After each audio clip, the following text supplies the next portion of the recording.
It is July 12, 2022. The location is Baltimore, Maryland. The Space Telescope Science Institute sits quiet against the summer night, a building that has processed more cosmic data than perhaps any other structure on Earth. Inside, the hallways are mostly empty, the cleaning crews have come and gone, the vending machines hum in the break rooms. Outside, the city breathes its ordinary rhythm, traffic lights cycling, restaurants closing, people heading home to ordinary lives. But in one particular room, on one particular floor, nobody is going home. The monitors are on, the lights are low. 7 astronomers sit or stand around a central workstation, and the energy in the room is not excitement, not yet. It's something quieter than that. Something closer to held breath. The James Webb Space Telescope has been collecting light for 6 months. The engineering tests are done. The calibrations are done. The long, agonizing process of cooling the instruments to within a fraction of absolute zero, cold enough to detect heat from a bumblebee on the moon, that's done too. And tonight, for the first time, the team is processing the first true deep field image. The first time JWST has stared at a patch of dark sky, long enough to pull out the oldest light in the observable universe. One astronomer, she's been working on JWST instrumentation for 11 years, has a notepad open on the desk beside her keyboard. She hasn't written anything on it. She keeps picking up her pen and setting it down. The image loads in layers. That's how it works with data this complex. It builds itself progressively, like a photograph developing in a darkroom, layer by layer. First, the foreground, bright, nearby galaxies, sharp and expected, their spiral arms catching the infrared light in vivid gold and copper tones. Then the midground fills in, smaller objects, fainter smudges, everything exactly where the model said things would be. Then the deep background begins to appear, and that's when she leans forward. There, in the oldest part of the image, the light that has been traveling toward this telescope for more than 13 billion years, are objects that don't belong. Not faint noise. Not instrument artifacts. Actual galaxies, structured, bright, massive, sitting in a part of the universe that should, according to every model ever built, be nearly empty. The universe at this distance was only a few 100 million years old. It was supposed to be primitive, raw, a landscape of hydrogen fog, and the first, fragile proto-galaxies barely beginning to pull themselves together. These galaxies look like they've been building for billions of years. Someone pulls up the redshift data, the measurement that tells you how far away an object is, how far back in time you're looking. The numbers populate on screen. Another team member checks the calibration logs for the 3rd time. Someone else runs the processing pipeline again from scratch, in case there's been an error somewhere in the chain. There is no error. The instruments are working perfectly, the data is clean. And what they're looking at, these enormous, fully formed galaxies glowing from the absolute edge of time, should not be there.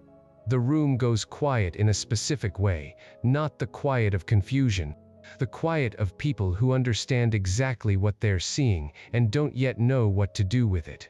One person says it out loud, almost to themselves, in a voice barely above a whisper. This doesn't make sense, and nobody disagrees, and that is when they realized, this should not be possible. Welcome to Galaxy Pulse. This is where we go when the universe stops making sense, not to explain it away, not to dress it up, but to follow it. To sit with the mystery long enough that it starts to show you its edges. If you're the kind of person who watches something like this at midnight, who reads the actual papers, not just the headlines, who feels something particular when a new discovery doesn't just add to what we know, but starts pulling at the foundations, then you're exactly who this channel is for. Hit subscribe, stay with us tonight, and drop a comment right now and tell me, what pulls you in more, the moment of discovery, or the moment the discovery breaks something we thought was certain? Because tonight, we are going deep into the galaxies that are doing exactly that, breaking something large, something foundational, something that a century of careful, rigorous, Nobel-winning science built, and that a single infrared telescope, staring at a small patch of dark sky, has begun to quietly, methodically dismantle. Let me tell you what this video is actually about. It's not about galaxies being far away. We've known about distant galaxies for decades. It's not about JWST being powerful. We knew it would be powerful. This video is about the specific thing that these galaxies are doing, or rather, the specific thing they are, that has made serious, careful, conservative cosmologists use words they almost never use in public. Words like crisis. These galaxies appeared in the JWST data too early, too massive, too structured, too complete, in a universe that, according to our best and most tested mathematical model of cosmic history, was nowhere near ready to produce them. And what makes this different from other anomalies, from the kinds of strange results that get explained away over time, is that it didn't get better with more data. It got worse. Every new JWST survey, every new deep field, every new spectroscopic confirmation added more galaxies to the pile, more impossible objects, more weight on a framework that was not designed to carry it. By the end of this video, you will understand exactly why this matters. Not just as an astronomy story, but as a story about the limits of human knowledge, about what happens when the tools we build become precise enough to test ideas we thought were beyond testing, and about what we do when the test comes back wrong. What exactly did JWST see in those first deep field images? Why can't the lambda cold dark matter model, the standard cosmological framework that has been tested and refined for half a century, explain them? Why are researchers in technical papers using phrases like "in significant tension with theoretical predictions," which in the careful, understated language of cosmology is about as close as you get to saying something is broken? Is there a way to fix the model without throwing it out entirely? Or are we looking at something that requires genuinely new physics? And what actually happens to our understanding of the universe, of the Big Bang, of where we came from, if the answer turns out to be the latter? This is not a sensationalist video. There are no ancient aliens here, no conspiracy theories, no fringe science dressed up as discovery. What you're about to hear is real data from a real telescope, analyzed by real researchers who have spent their careers being careful. The mystery doesn't need embellishment.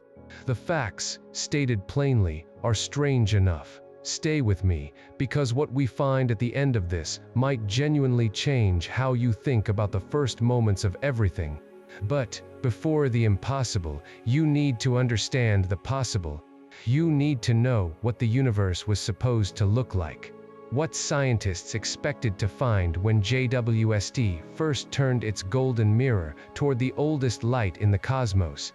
That's where the story actually begins. The James Webb Space Telescope is not an upgraded Hubble. That framing undersells what it actually is. Hubble sees the universe primarily in visible light, the same thin slice of the electromagnetic spectrum that our eyes use. It's extraordinary at that. But visible light has a fundamental limitation when you're trying to look at the very early universe. As the cosmos expands, light stretches. The farther away a source of light is, the more that light has been stretched during its journey across billions of years of expanding space. Stretch it far enough, and it shifts completely out of the visible range, into the infrared, into wavelengths our eyes can't detect, into territory that Hubble was never built to explore. JWST was built specifically for that territory. Its primary mirror spans 5 meters across. Not a single piece of glass, but 18 hexagonal segments of beryllium coated in gold. each one individually aligned with an accuracy measured in nanometers. The total light collecting area is more than 6 times that of Hubble. The telescope sits at a gravitationally stable point in space called L2, located 1.5 million kilometers from Earth in the direction away from the Sun. It trails the Earth in its orbit like a shadow, shielded from the Sun's heat and light by a 5-layer sunshield the size of a tennis court, made of a material thinner than a human hair. The sunshield keeps the telescope cold, extraordinarily cold. The instruments on JWST operate at temperatures near -233 degrees Celsius, within 40 degrees of absolute. They need to be that cold because the thing JWST is looking for is heat. Faint, ancient, cosmologically redshifted heat from the first stars and galaxies, objects so distant their light has been stretched from the visible spectrum all the way into the infrared. And, to detect infrared without the telescope's own warmth swamping the signal, everything has to be kept colder than the average temperature of deep space. This machine took 25 years to design, build, test, and launch. It involved 20,000 people across 14 countries.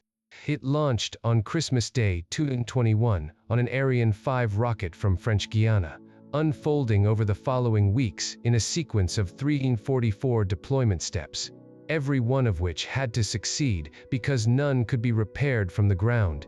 It was built with one primary scientific goal: to see the first light of the universe, the first stars, the first galaxies, the cosmic dawn. And, when it turned its instruments toward a carefully selected patch of seemingly empty sky, and stared long enough to collect the light that had been traveling for over 13 billion years, it saw something that didn't match anything it was supposed to find. To understand why what JWST found was so disruptive, you need to understand what it was supposed to find. And for that, you need a basic picture of how galaxies are supposed to form. Our current model of cosmology is called lambda cold dark matter, lambdactum for short. It's built on general relativity, quantum field theory, decades of observation, and a set of parameters, the cosmic ingredients, that have been measured and remeasured with extraordinary precision. It is, by any reasonable measure, one of the most successful scientific theories in history. Not successful in the sense that it gets everything right. Successful in the sense that it makes specific, quantitative predictions across an enormous range of scales and epochs. And those predictions have been tested against real data again and again, and found to match. According to lambdactum, the universe began 13.8 billion years ago in the Big Bang. For the first 380,000 years, matter and radiation were coupled into a hot, dense plasma. Nothing could travel freely, no light could escape. Then, the universe cooled enough for electrons and protons to combine into neutral hydrogen atoms. The plasma cleared, light was released. That released light is what we detect today as the cosmic microwave background, a faint afterglow permeating the entire sky, imprinted with the temperature fluctuations of the early universe with extraordinary precision. Those temperature fluctuations, tiny variations in density, set in place by quantum processes during the first fraction of a second of cosmic history, were the seeds of everything that followed. Regions slightly denser than average began to attract more matter through gravity. Dark matter, a form of matter that doesn't interact with light but does have gravitational influence, clumped first, forming invisible halos into which normal matter, primarily hydrogen and helium gas, gradually fell. The gas cooled, it fragmented. Under gravity, it collapsed into the first stars. This process takes time, a lot of time. Think of it like building a city from raw wilderness. First you need roads, then infrastructure, then buildings, then the complex social and economic systems that allow a true metropolis to develop. You can't skip steps. You can't have a functioning city before you have the basic infrastructure that makes it possible. Every layer depends on what came before it. Galaxy formation works the same way. Dark matter halos grow by accreting more dark matter, slowly, constrained by the expansion rate of the universe. Gas falls into those halos and forms the first stars, population 3 stars, enormous and hot, made purely of hydrogen and helium, burning through their fuel in a few million years and exploding as supernova. Those explosions scatter the first heavy elements, carbon, oxygen, silicon, iron, into the surrounding gas. A second generation of stars forms from this enriched material, and so on, generation after generation. The chemical complexity and the structural organization of galaxies building up over hundreds of millions, sometimes billions, of years. By the time the universe is 500 million years old, according to every simulation ever run using lambda-quantum, galaxies should be in the early stages of this process, small, irregular, low mass, chemically simple, still mostly hydrogen, nothing like the organized, massive, chemically enriched galaxies we see in today's universe. Those take billions of years to build. That is what JWST was expected to confirm, the baby pictures of cosmic structure. The messy, primitive, just getting started phase of galaxy formation. That is not what it found. Under the standard model, a galaxy observed at a redshift of z equals 10, meaning we're seeing it as it was roughly 500 million years after the Big Bang, should have a stellar mass of perhaps a few hundred million solar masses at most. Its shape should be irregular. Its star formation history should be young and simple. Its chemical composition should be dominated by hydrogen and helium, with trace amounts of the heavier elements forged in the first stellar generations. Those are not predictions with large uncertainties. They are derived from fundamental physics, from the speed at which dark matter can collapse under gravity, from the rate at which gas can cool and fragment into stars, from the timescales of stellar evolution. They're the outputs of thousands of simulations run on supercomputers over decades, continuously refined as new observations came in. But what the JWST data showed was something different in almost every category. Massive galaxies, some with stellar masses exceeding 10 billion solar masses, not a few hundred million, but 10 billion, observed at redshifts between 10 and 13, corresponding to epochs between 300 and 500 million years after the Big Bang. Galaxies with organized structures. Galaxies with evidence of chemically enriched stellar populations. Galaxies that, by every measurement astronomers could apply, looked like they belonged in a universe several billion years older than the one in which they were found. And that gap, the space between what the models predicted and what the telescope actually saw, that gap is not a rounding error. It is not within the margin of uncertainty. It is, in several cases, a discrepancy of 1 to 2 orders of magnitude. That means the models predicted 10 times fewer, or 100 times fewer, massive galaxies than JWST actually found. 1 to 2 orders of magnitude. In science, that's not a discrepancy, that's a problem. The anomaly first became impossible to ignore through the JWST Advanced Deep Extragalactic Survey, JADES, a program that combined 2 of JWST primary instruments. NIRCam, the near-infrared camera, and NIR-SPEC, the near-infrared spectrograph. JADES targeted a small region of sky that had been studied by Hubble for decades, the Hubble Ultra Deep Field, specifically because the existing data provided a baseline for comparison.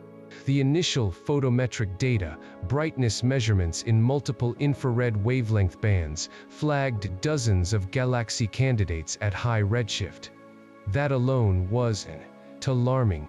High redshift candidates had been found before, and many turned out to be less distant than their colors suggested when followed up with spectroscopy. So the team did the spectroscopy, and the candidates held up. One galaxy, catalogued as JWST 13-0, came back with a spectroscopic redshift of approximately 13.2. We're seeing this galaxy as it was 325 million years after the Big Bang. That distance, that age, was extraordinary but not impossible. JWST was designed to find objects at these redshifts. What was extraordinary was everything else about this galaxy. The spectrum revealed a stellar mass in the range of several billion solar masses. It revealed absorption features associated with magnesium, a heavy element, not present in the primordial universe, manufactured inside massive stars and scattered by supernova. Seeing magnesium at this redshift means at least one full generation of massive stars, stars that formed, burned through their fuel in a few million years, and exploded, had already come and gone before this galaxy was observed. The team checked the data 3 times. They ran different pipeline versions. They checked for contamination from nearby sources. They verified the wavelength calibration. Everything came back the same. The galaxy was real, the distance was real, the mass was real, and the chemical signature, the magnesium that proved this galaxy, had already lived through a cycle of stellar birth and death before the universe was 325 million years old. That was real too. The first attempted explanation was instrument calibration error, ruled out. The second was photometric redshift contamination, the possibility that the galaxy was actually closer than the colors suggested, and the spectroscopic redshift had somehow been misread, ruled out by independent reanalysis. The third was gravitational lensing magnification. Perhaps a massive object between us and this galaxy was bending and amplifying its light, making it appear more massive than it really was. The team checked for lensing signatures. They found none significant enough to account for the discrepancy. By the time the CEERS survey, the Cosmic Evolution Early Release Science Program, which observed a completely different region of sky with a partially independent team, began reporting similar findings, the first explanation everyone reaches for in situations like this, that it's a problem with this particular dataset, was gone. Different field, different team, different instruments in different configurations, same galaxies, same masses, same impossible timelines. Here's a way to make this concrete, because the numbers alone can feel abstract. Imagine you're a forensic archaeologist. You've been called to examine a site where, according to all historical records, the first human settlement arrived 300 years ago. The settlers came with nothing. No tools, no materials, no infrastructure. They had to build everything from scratch. You arrive at the site and find a medieval city, not a colonial settlement, not a rough frontier town. A fully developed medieval city, cathedral foundations, paved roads, layered architecture showing multiple phases of construction over centuries, artifacts from different cultural periods suggesting generations of inhabitants. Every dating method you use, carbon dating, dendrochronology, stratigraphic analysis, confirms the same thing. All of this was here within the first 50 years of settlement. You check your instruments, they're working correctly. You call in a second team, they confirm your findings. You look at comparable sites elsewhere, they show the same pattern. At some point, you have to stop looking for the error in your measurements and start asking a harder question. Is something wrong with what we thought we knew about how cities form? That's exactly the position JWST put cosmologists in. The instruments weren't wrong, the measurements weren't contaminated, the galaxies were there. And the only honest response, the scientifically rigorous response, was to ask whether something in our model of galaxy formation was more incomplete than we had realized. If these galaxies are real, and the evidence increasingly says they are, then the implications run far deeper than galaxy formation timelines. Lambda cold dark matter isn't just a theory about galaxies. It's the framework underlying our entire understanding of cosmic structure and evolution. It correctly predicts the pattern of temperature fluctuations in the cosmic microwave background, verified to extraordinary precision by the Planck satellite. It correctly predicts the large-scale structure of the universe, the cosmic web of filaments, sheets, and voids that organizes matter on the grandest scales. It correctly predicts the primordial abundances of hydrogen, helium, and lithium produced in the first 3 minutes after the Big Bang. It works. Across an enormous range of scales and epochs it works, and yet here are these galaxies, staring back at us from the edge of time, breaking the predictions not by a little, but by orders of magnitude. If the model's predictions about early galaxy formation are this wrong, then something in the model's foundational assumptions is wrong too. Maybe the initial density fluctuations from inflation, the seeds of all cosmic structure, were stronger than we thought. Maybe dark matter behaves differently in the early universe than it does today. Maybe the efficiency of early star formation was dramatically higher than any simulation predicts. Maybe dark energy, the mysterious force driving the accelerating expansion of the universe, had a different character in the early cosmos than it does now. Each of these possibilities has different implications. Each requires modifying a different part of the framework, and some of those modifications, pushed too far, break the parts of the model that do work: the CMB predictions, the large-scale structure, the primordial nucleosynthesis. This is the challenge. Not finding an explanation, but finding one that explains the JWST galaxies without destroying the model's successful predictions everywhere else. And nobody has fully cracked it yet. If this had been one galaxy, the story might have ended with a footnote in a paper somewhere, an anomalous object, interesting but containable. Science is full of outliers, but it wasn't one galaxy.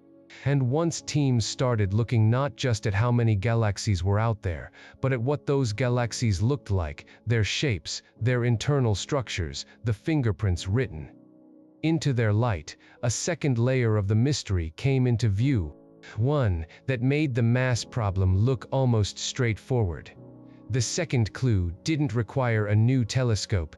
It required looking more carefully at the data JWST had already collected, and specifically at what the spectra of these high redshift galaxies revealed about the ages of the stars inside them.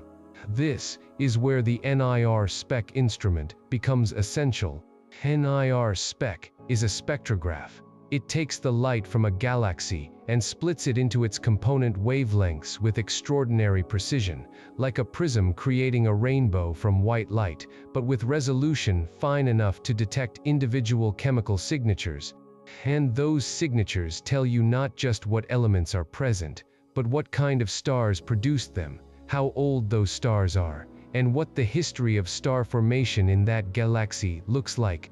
A young galaxy, one that has just begun forming stars, has a particular spectral signature. Hot, massive, short-lived stars dominate. Their light is blue. Their absorption lines are broad. The chemical enrichment is minimal, because there hasn't been enough time for generations of stellar evolution to enrich the gas. An older galaxy, one that has been forming stars for hundreds of millions of years, looks different. There are older stellar populations present, red giant stars, which have exhausted their core hydrogen and expanded. Main sequence stars that have been burning steadily for a long time. And the spectral signature of these older populations overlaps with the signature of the younger ones, producing a composite spectrum that a trained eye and sophisticated software can decode into a star formation history. When the JADES team decoded the star formation histories of several of their most extreme high redshift galaxy candidates, what they found was deeply unsettling. The stellar populations weren't young. In several cases, The spectral analysis indicated that a significant fraction of the stars in these galaxies were already hundreds of millions of years old at the time the light was emitted, which means those stars had formed even earlier than the already extraordinary redshift of the observed galaxy. If a galaxy at Z equals 13, observed 325 million years after the Big Bang, contains stars that are 200 million years old. Those stars must have formed within the first 100 to 125 million years of cosmic history. The first 100 million years after the Big Bang is an epoch we call cosmic dawn. The universe was still mostly dark. The neutral hydrogen that filled the cosmos hadn't yet been fully ionized by the radiation from the first stars. The conditions for stable, efficient star formation were, by every theoretical measure, marginal at best, and yet stars were apparently forming, lots of them, fast. The CEERS survey confirmed this independently. Different sky region, different team, same finding. Galaxies at high redshift with stellar populations that were already ancient. Stars whose existence implied star formation beginning at epochs that no simulation predicted. This answered one of the key questions from the initial anomaly. Was the mass problem a systematic error in a single dataset? No. The stellar population problem, a completely different line of analysis, using different spectral features, targeting a different physical property, was showing up in the same galaxies, confirmed by independent programs. One anomaly can be a mistake. Two independent anomalies pointing to the same conclusion. That's a signal. Then the morphology data came in, and things got stranger still. Morphology, the shape and structure of a galaxy, is not just an aesthetic property. It's a record of history. A galaxy's shape tells you how it formed, what gravitational interactions it's experienced, how long it's been evolving, and what stage of development it has reached. Irregular, clumpy, asymmetric galaxies are young. They're still assembling. Gravity is still pulling matter together into rough structures. Star formation is occurring in bright knots scattered across the system, and the whole thing looks like exactly what it is. A work in progress. Disk galaxies, flat, rotating structures, sometimes with spiral arms, are mature. To form a stable rotating disk, gas has to collapse along a preferential axis, settling into a plane determined by the angular momentum of the original dark matter halo. Stars form within that disk, and their radiation and supernova explosions regulate the gas. Perturbations from neighboring structures have to be absorbed or damped over time. The whole process requires a kind of gravitational choreography that, under standard models, takes hundreds of millions of years to develop. Often much longer. Elliptical galaxies, smooth, round or oval, largely devoid of gas and star formation, are typically the oldest of all. They form through mergers of disk galaxies over billions of years, with the violence of merger disrupting the organized disk structure and leaving behind a smooth, pressure-supported system.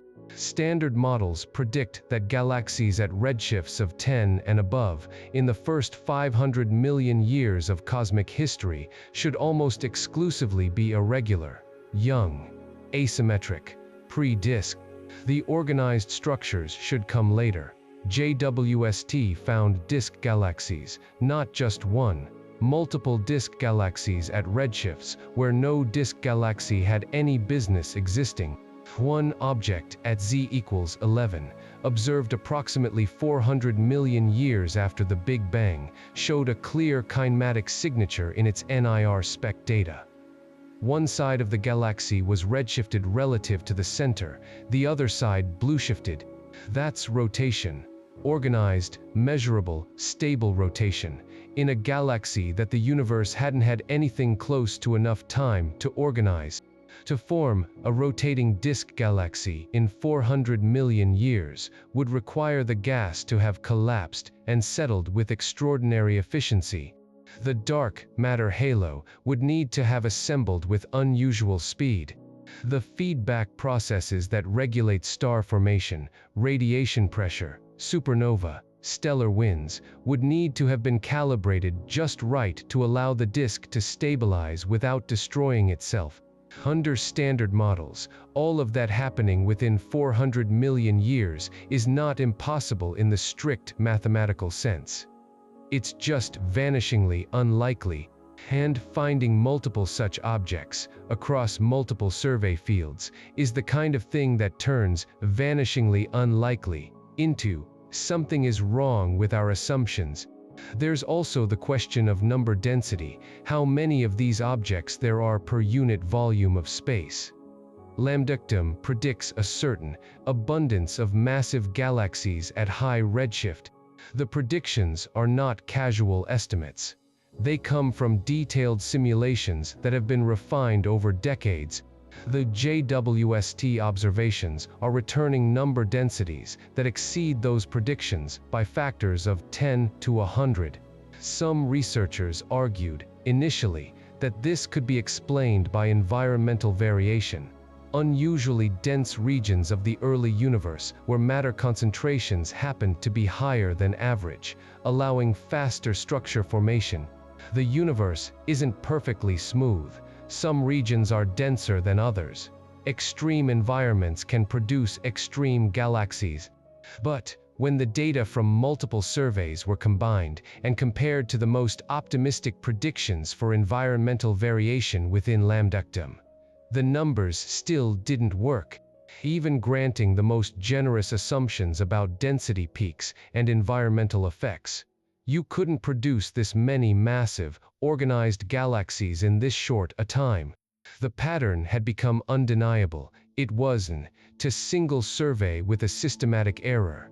It wasn't one unusual region of sky. It was a population, a consistent, widespread class of objects that lambdactum had failed to predict, failed to accommodate, and could not easily absorb. Now pull back further, because the implications of this don't stop at galaxy formation. If the early universe produced massive, organized, chemically enriched galaxies in the first 300 to 500 million years, far faster than any simulation predicted, then the problem isn't just with our model of galaxy formation. It's with everything that model is connected to, and in cosmology, everything is connected to everything. Start with dark matter. In lambdactum, dark matter provides the gravitational scaffolding for all cosmic structure. It collapses first into halos, and those halos provide the gravitational wells into which normal matter falls to form stars and galaxies. The rate at which dark matter halos can grow is governed by the expansion rate of the universe. You can't gravitationally collapse matter faster than the universe is expanding, because expansion continuously reduces the density of matter and weakens gravitational gradients. If galaxies are forming faster than lambdactum predicts, one possibility is that dark matter halos are growing faster than the model allows. To make that work, you need either a higher initial density of dark matter fluctuations, seeds that were larger than inflation is thought to have produced, or dark matter that has properties we haven't accounted for. Perhaps it's colder than assumed, clumping more easily. Perhaps it interacts with itself in ways that accelerate halo formation. Perhaps there's more than one kind of dark matter, with different properties. But here's the fundamental difficulty. Dark matter's behavior in the early universe is not independent of its behavior today. They're connected through the same underlying physics. Modify dark matter's early universe properties to fix the galaxy problem, and you change its predictions for the present-day universe too. For the internal structure of galaxy clusters, for the distribution of satellite galaxies around large galaxies like the Milky Way, for the properties of voids in the cosmic web. All of those present-day predictions have been tested. Many of them match the observations well. Any modification to dark matter has to fix the early galaxy problem without breaking what already works. That's a narrow needle to thread, and nobody has threaded it yet. Then there's reionization. The epoch of reionization is the period when the first stars and galaxies produced enough ultraviolet radiation to ionize the neutral hydrogen filling the cosmos, transforming the universe from a foggy, neutral medium into the transparent, ionized intergalactic space we see today. We know this happened, roughly, between 400 million and 1 billion years after the Big Bang. We've measured it through quasar absorption spectra and through subtle signatures in the cosmic microwave background. Our model of reionization is built on assumptions about how many early galaxies existed and how actively they were forming stars. If there were far more massive, actively star-forming galaxies in the early universe than Lambda predicts, then reionization may have been driven by a larger, more energetic population of sources. It may have happened faster, or earlier, or more unevenly, producing a different pattern of ionized regions than our current models predict. This matters because the timing and morphology of reionization affect the cosmic microwave background, affect the absorption properties of the intergalactic medium, affect the distribution of neutral hydrogen clouds that are now being mapped by radio telescopes.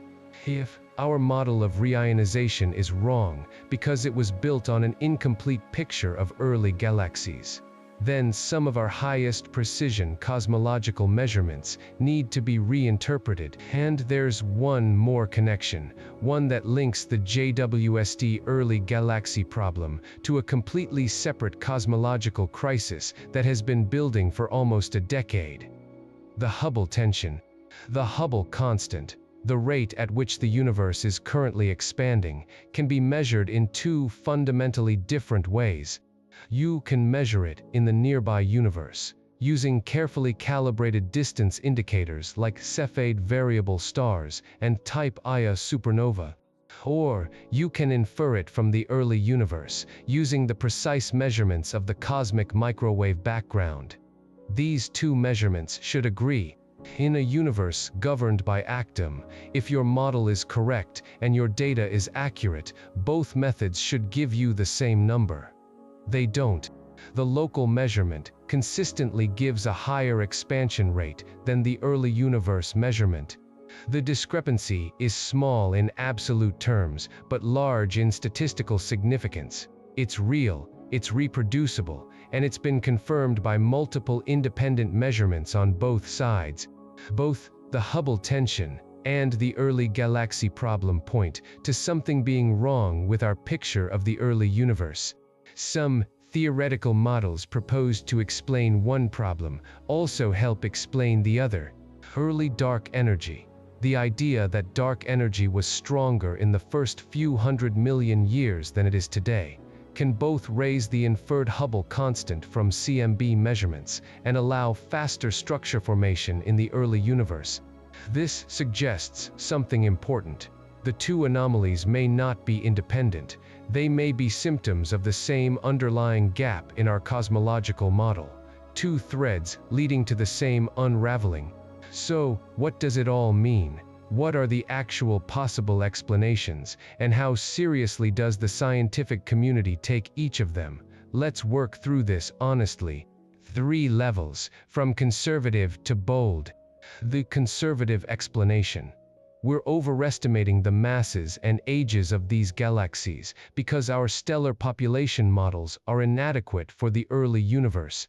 Mass estimates from photometric data rely on models of stellar populations, mathematical representations of how stars of different masses and ages contribute to a galaxy's overall light. These models are well tested for nearby galaxies. But the early universe had different conditions. Lower metallicity, higher gas densities, possibly different stellar initial mass functions, meaning the proportion of massive stars to smaller stars may have been different. If early galaxies were dominated by very massive, very hot stars, the kind that burn through their fuel quickly and produce intense ultraviolet radiation. Our models might interpret their light as indicating a larger, older stellar population than actually exists. Evidence supporting this, it's physically plausible. The first stellar generation, population 3 stars, were almost certainly more massive on average than stars today, because the primordial gas from which they formed lacked the cooling agents, heavy elements, that allow gas to fragment into smaller, lower mass clumps. Weakness.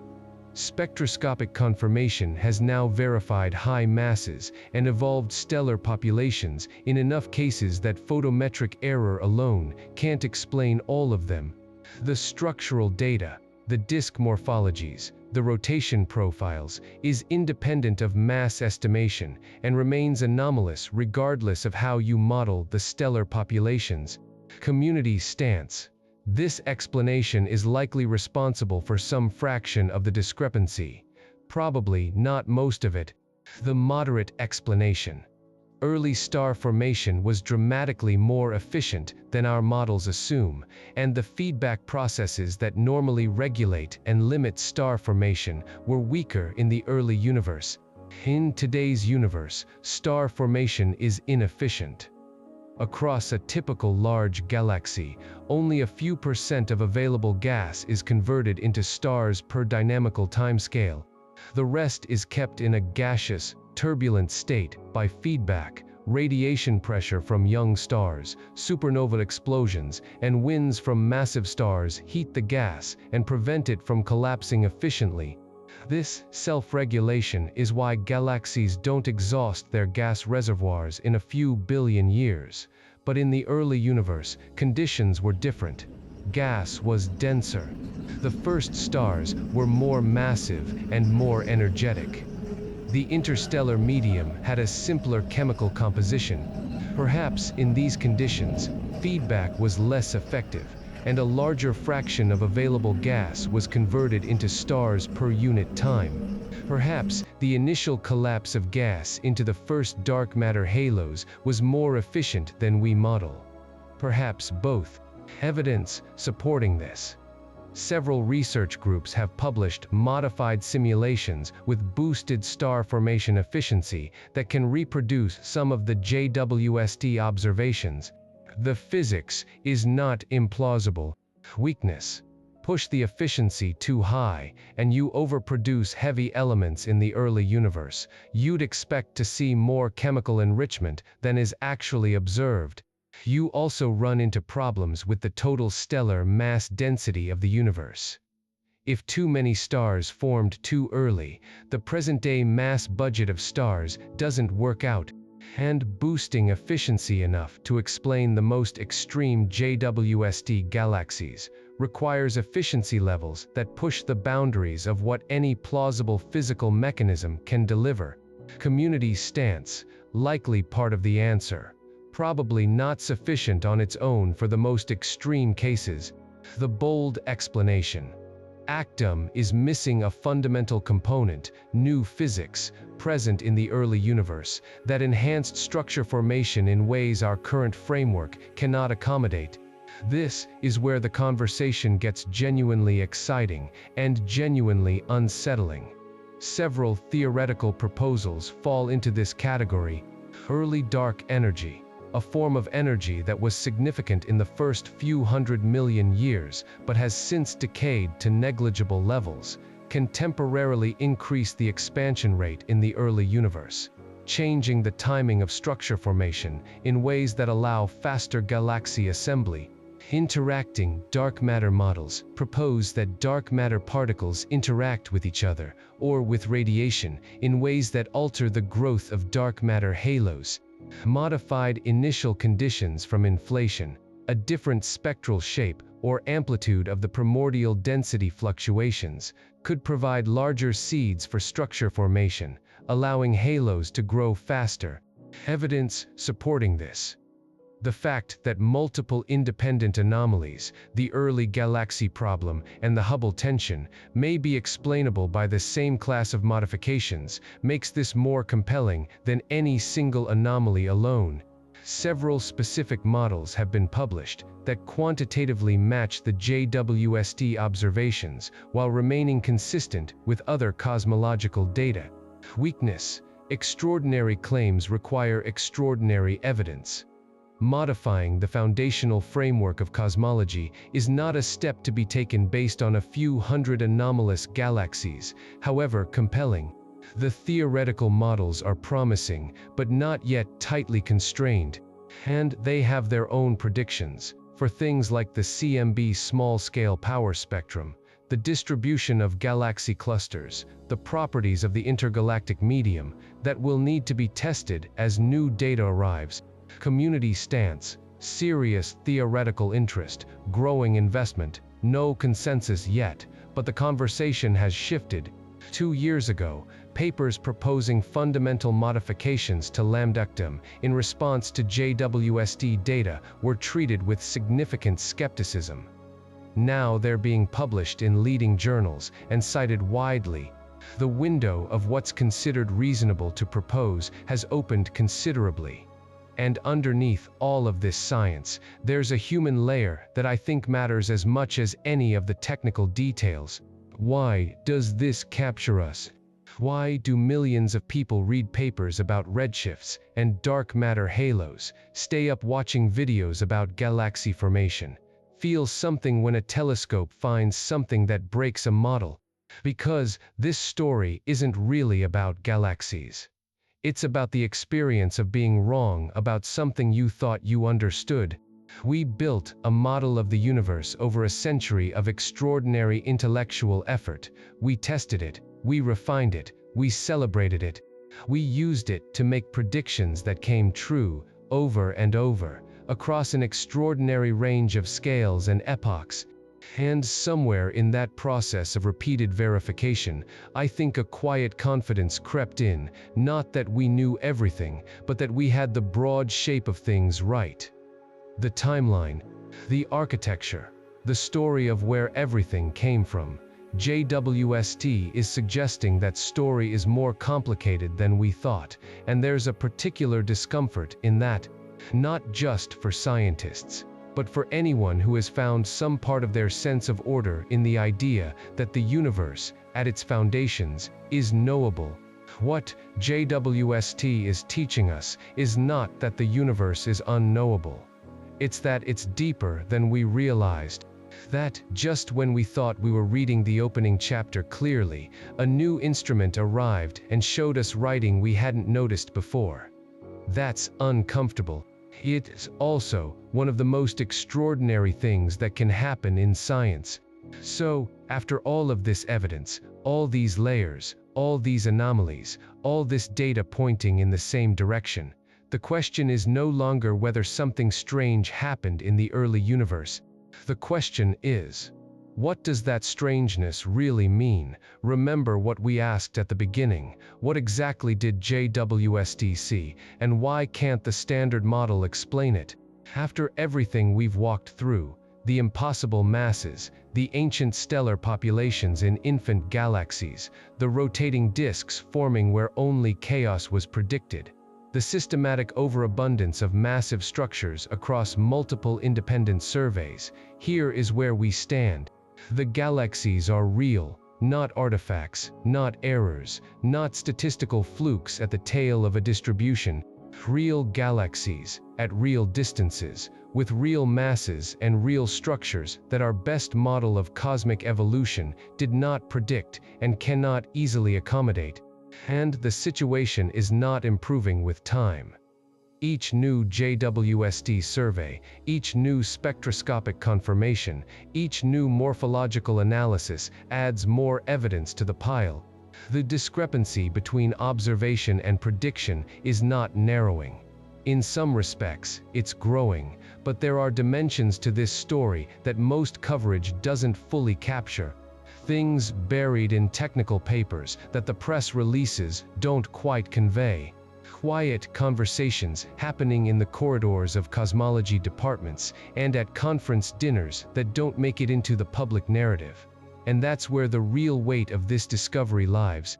In press conferences and public interviews, astronomers are careful. They emphasize uncertainty. They say things like, "These results are still preliminary," and "We're actively investigating systematic effects," and "The field is moving quickly." And that's appropriate. Science requires caution before claims, and the scientists making these statements are being genuinely responsible. But read the actual technical papers. The ones published in the astrophysical journal Letters. The ones in Nature Astronomy. The ones presented at the American Astronomical Society meetings and then quietly uploaded to the Arxiv preprint server. The language in those papers is different. The observed stellar mass function at z greater than 10 is in significant tension with predictions from ACTM-based semi-analytic models. That's from a paper with 16 authors from 10 institutions, published in 2023. Significant tension is not casual language in cosmology. It's a technical term meaning the data and the theory are statistically inconsistent, not within the expected range of uncertainty, but genuinely at odds. The number density of massive galaxies at z equals 10 to 13 exceeds theoretical predictions by 1 to 2 orders of magnitude. 1 to 2 orders of magnitude means 10 to 100 times more than predicted. That appears in a paper from the JADES collaboration. These results challenge our understanding of early galaxy formation and may require either a revision of star formation physics or modifications to the standard cosmological model. That's from the CEERS survey paper. These statements, taken together, are saying something quite direct. The model, as currently formulated, cannot produce what we're observing. And yet, this directness is rarely what makes it into the popular science coverage, which tends to emphasize the excitement of the discoveries while softening the implication that something foundational may be wrong. There's a reason for that softening. The scientific community is genuinely cautious about declaring a crisis in ACTM because they've been through this before. Dark matter was a challenge to standard models when it was first proposed. Dark energy, discovered in 1998 through supernova observations, required a fundamental modification to the cosmological framework. Both were eventually incorporated. The fear is premature declaration, crying crisis before the data is mature enough to support it. But there's something else happening in the background that rarely gets discussed publicly. A growing number of theorists are privately acknowledging that the JWST results, combined with the Hubble tension and a handful of other smaller anomalies, are beginning to paint a coherent picture of a model that is under pressure from multiple directions simultaneously. Not one problem that might have a simple fix. Multiple problems, each potentially pointing to the same underlying gap in the framework. And there's a meta-level question being asked in those conference corridor conversations. Were we fitting ACTM to incomplete data for 50 years? Hubble could not see the most distant infrared universe. Our cosmological simulations were calibrated against Hubble's observations. If Hubble's picture of the early universe was systematically incomplete, if there was an entire population of massive early galaxies that Hubble simply couldn't detect, then we may have been tuning our model to match a partial picture and mistaking that partial picture for the whole. That's not a failure of the scientists involved. Hubble was the best tool available. You work with what you have. But it is a sobering reminder that models are always limited by the observations that constrain them. And when a better instrument arrives, one that can see what the previous generation couldn't, the models it tests may turn out to have been calibrated against shadows. Now, the most recent data, because this story is not standing still. In 2024, the Uncover Survey, Ultra-Deep NIR Spec and NIR CAM observations before the epoch of reionization, released a new set of results that pushed the timeline further than anything previously published. Galaxy candidates at redshifts of z equals 16 and z equals 17. light emitted less than 250 million years after the Big Bang. To put that in perspective, the universe is 13.8 billion years old. These galaxies are being seen at a cosmic age of less than 250 million years, less than 2% of the universe's current age. One candidate in particular, compact, spectroscopically confirmed, with a photometric redshift independently supported by multiple analysis pipelines, carried an estimated stellar mass of approximately 5 billion solar masses. 5 billion solar masses in less than 250 million years. The Milky Way, our galaxy, built over 13.8 billion years, has a total stellar mass of roughly 60 billion solar masses. This object, observed before the cosmos had lived through 2% of its eventual history, had already accumulated nearly 10% of the Milky Way's stellar mass. If that number is correct, and it has serious spectroscopic support, then the rate of star formation required to build it is not just outside the range of ACTM predictions, it is outside the range of any simulation currently in existence, using any plausible modification of known physics, without invoking something genuinely new. Beyond individual galaxies, the recent data has revealed something else. Nascent large-scale structure at extreme redshifts. Multiple JWST programs have identified regions where several massive high redshift galaxies are clustered together, connected by diffuse emission consistent with gas filaments, the early seeds of what would eventually become galaxy groups and clusters. In the modern universe, these structures take billions of years to assemble through the gradual action of gravity. Finding their precursors at z equals 10 to 12 suggests that the large-scale cosmic web, the scaffolding of the entire universe, began assembling earlier and more vigorously than any current model predicted. Does this confirm earlier hypotheses? In the broadest sense, yes. It confirms that the early galaxy problem is not a photometric artifact limited to certain mass ranges or certain redshift bins. It's present across the full range of what JWST can observe, at every epoch where it has the sensitivity to look, and it extends to the large-scale distribution of galaxies, not just their individual properties. What new questions does it open? The deepest one, is the Big Bang timeline itself constrained correctly? We know the universe is 13.8 billion years old. That number comes from the cosmic microwave background and is one of the most precisely measured quantities in cosmology. It's almost certainly right. But what happened in the first 250 million years? The epoch that JWST is now able to probe may have been far more eventful, far more structurally complex than we ever imagined. The timeline of the universe may be correct, and the events within that timeline may still surprise us completely. Several major facilities are now being calibrated to address exactly this problem, and the next decade of observations will be decisive. The Nancy Grace Roman Space Telescope, currently scheduled for launch in 2027, will conduct wide-field infrared surveys covering areas of sky roughly 100 times larger than JWST deep fields. Where JWST provides the depth to detect extreme individual objects, Roman will provide the breadth to do real statistics across huge volumes of the early universe. If the overabundance of massive early galaxies is a genuine, widespread phenomenon, and not somehow concentrated in the specific patches of sky JWST has targeted, Roman will find them in numbers large enough to settle the question definitively and measure the discrepancy with ACTM to high precision.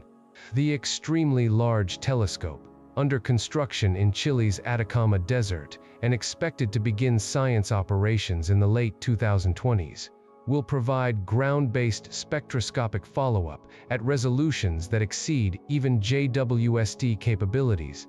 ELT will be able to resolve individual star-forming regions within high redshift galaxies, trace chemical abundance gradients within them, definitively separate stellar light from black hole emission, and measure kinematic properties with the precision needed to constrain dark matter halo masses directly.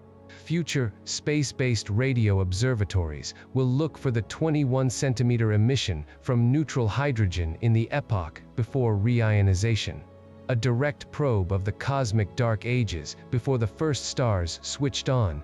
If the early galaxy problem requires modifying when and how efficiently the first stars formed, those modifications should leave signatures in the 21-centimeter signal that next-generation radio arrays like SKA, the Square Kilometer Array, should be able to detect. Theorists are not waiting for these facilities.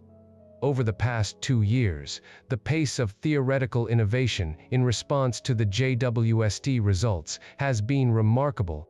Dozens of papers have proposed specific modifications to ACTM, early dark energy models, interacting dark matter scenarios, modified inflation spectra, primordial black hole seeding, each making specific, testable predictions for the statistics of early galaxies, the CMB power spectrum, and the distribution of structure at intermediate redshifts.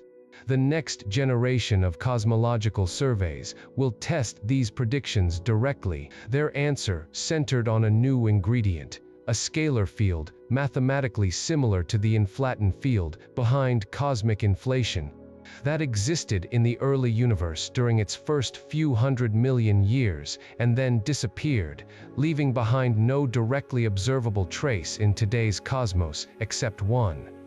While it was active, it temporarily boosted the gravitational collapse of dark matter halos, letting them grow faster than the normal expansion of the universe would allow. They called it, in the formal language of the paper, an early structure enhancement field. In simpler terms, something that briefly made gravity more effective in the young universe, allowing dark matter to clump together faster than standard physics permits. They ran simulations with this field, switched on for the first 500 million years of cosmic history, then turned it off. The results matched what JWST had observed. The number density of massive galaxies, the distribution of their masses, the variety of their shapes, while staying consistent with CMB measurements that constrain the very early universe and large-scale structure data that constrain the later one. Here is what makes this so striking. This field has never been detected. There is no independent evidence that it exists. It is, for now, a purely theoretical construct, invented to save the phenomena, as the old philosophical phrase goes. Created to account for observations that nothing else can explain. But what that actually means is this. To match what JWST is seeing, without unraveling the rest of cosmology, the mathematics may be pointing towards something real, something fundamental, something that quietly shaped the entire history of cosmic structure, that we have never directly seen. This is precisely how physics has always moved forward. Neptune was not spotted through a telescope first. It was inferred from the strange behavior of Uranus, from the gap between what was predicted and what was observed, a gap that demanded something unseen be there. Dark matter was proposed because galaxy rotation curves made no sense without it. Dark energy was introduced because supernova data required an accelerating expansion that nothing in the existing framework could produce. The pattern has always been the same. The observations did not fit. The mathematics pointed somewhere new, and eventually, not right away, but eventually, through years of gathering independent evidence, that something new was confirmed. We may be standing at the very beginning of that process right now. JWST may have found not just galaxies that should not exist. It may have found the first faint fingerprints of a component of the cosmos we never knew was there, one that existed briefly, acted with enormous influence, left its mark on the structure of the early universe, and then faded away, leaving behind the impossible galaxies that a golden infrared telescope would one day find and struggle to explain. The biggest revelation in this story is not a galaxy. It is the possibility that the universe contains a chapter we never knew had been written. But there is one more piece to this puzzle, something not yet discussed, something hidden in the fine structure of these galaxies' spectra, in patterns of absorption and emission that hint the physical conditions of the early cosmos may have been stranger than even the galaxy formation problem suggests. That piece, and what it might mean for the Big Bang itself, belongs to another conversation. Tonight, we did not simply learn about galaxies that formed too early. We watched something happen that rarely happens in mature science. We watched the map fail to match the territory, not in a small, easily corrected way, in a way that has forced serious, careful, brilliant people to sit quietly with their data and ask the question that is hardest to ask when you have spent a career building something. What if we got something important wrong? The James Webb Space Telescope did not merely extend our sight. It held a mirror up to the assumptions beneath our sight, and in that mirror, some of those assumptions did not hold. The impossible galaxies are real. The timeline problem is real. The gap between what our best model predicts and what the universe has actually produced is real, it is large, and it grows with every new observation. That is not a failure. That is science doing the most important thing it can do.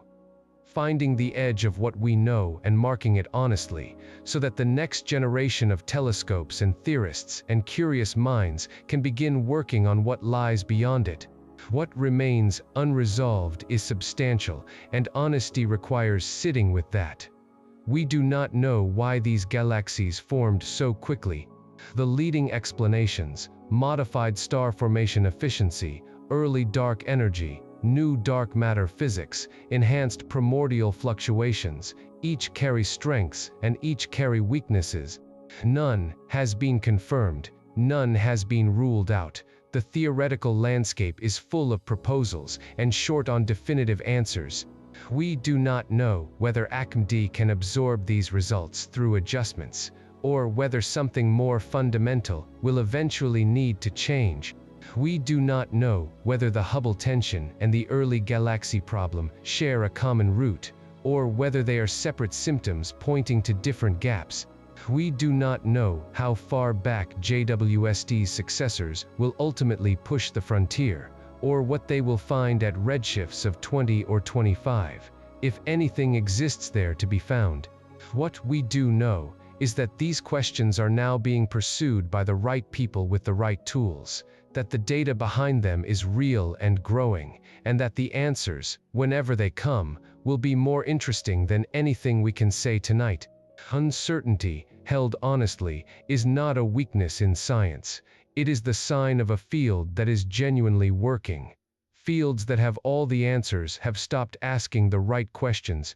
What can we carry away from all of this? That small anomalies carry extraordinary weight. A handful of bright points in an infrared image, points that looked wrong, that refused to fit the models, have grown into a challenge to the foundational framework of modern cosmology. The universe does not announce its secrets loudly. It conceals them in the margins of the data, waiting for instruments sensitive enough to find them. That our assumptions are always more fragile than they feel. For decades, the lambda cold dark matter model performed so well across so many tests that confidence in its broad structure became nearly invisible. It stopped feeling like an assumption and started feeling like a fact. JWST reminded us that every model is an approximation, and every approximation has a domain where it breaks down. Finding that domain is not failure. It is progress. That science advances through exactly this kind of productive crisis. The history of physics is a history of models that worked until they did not, and then became the foundations for something better. Newtonian gravity worked until Mercury's orbit refused to cooperate, and that thread eventually led to general relativity. Classical physics worked until blackbody radiation would not behave, and that thread eventually led to quantum mechanics. ACMD works across a remarkable range of scales, but something in the early universe is not fitting, and that thread may lead somewhere extraordinary. That one strange object, or in this case, one strange population of objects, can become a question about entire systems, from a few unusual galaxies to the nature of dark matter, the behavior of dark energy, the physics of inflation, the timeline of reionization, the origins of cosmic structure. Everything in the universe is connected. You cannot find something strange in the early universe without eventually being forced to ask questions about everything the early universe produced, which is to say, about everything, and that the deeper we look, the more generously the universe rewards our curiosity. Every generation of telescopes has revealed something the previous generation could not see. Every time we have looked further, we have found not simply more of what we expected, but entirely new categories of phenomena, new regimes of physics, new questions that could not have been asked before the tool that revealed them existed. JWST is the latest in that tradition. It will not be the last. A few questions worth sitting with. What makes a discovery truly important, the object itself, or what it forces us to reconsider about what we believed we understood? JWST found galaxies. But the discovery, if it holds, is about the limits of our models, the incompleteness of our picture, the humbling recognition that the universe was doing things in its infancy that we had not imagined. Is that a discovery about space, or a discovery about the nature of knowledge? How often do we confuse the absence of contradicting evidence with confirmation? ACMD held up against every test we could design, because for decades, the tests we could design did not include looking at the infrared early universe with sufficient depth. The model was not wrong about what Hubble could see, but Hubble could not see everything. How many of our other confident frameworks sit in the same position, not wrong exactly, but untested against observations that have not yet been made? And what does it mean to sit comfortably with not knowing? Science does not require certainty. It requires rigor, honesty, and the willingness to follow the data wherever it leads. The scientists working on these impossible galaxies do not have the answer yet. They are moving toward it carefully, with the full understanding that the answer may revise everything they thought they knew. That takes a particular kind of intellectual courage. It is worth admiring, and it is worth practicing ourselves in whatever domains we move through. If this story pulled at something in you, if the impossible galaxies, the cosmological tension, or the idea that the universe may hold a chapter we never knew existed left you with something to carry, share in the comments which part stayed with you most. And if you want more stories like this, stories that move past the headline, follow the evidence to its actual edges, and refuse to flatten the universe just to make it comfortable, subscribe to Galaxy Pulse. This is what we do, every time. See you in the next one. Sometimes the real discovery is not what we found, it is the certainty we lost. JWST turned its golden mirror toward the oldest light in the universe, and what it found was not the calm, simple infancy we had anticipated. It found structure where there should have been chaos, mass where there should have been emptiness, history where there should have been only beginnings. The galaxies are impossible, but what they have revealed about the boundaries of our models, the depth of our ignorance, the astonishing complexity of the universe in its earliest moments, may matter far more than the galaxies themselves. We built the most powerful telescope in human history to witness the beginning of everything, and the beginning turned out to be stranger than we were prepared for. Perhaps that was always the point.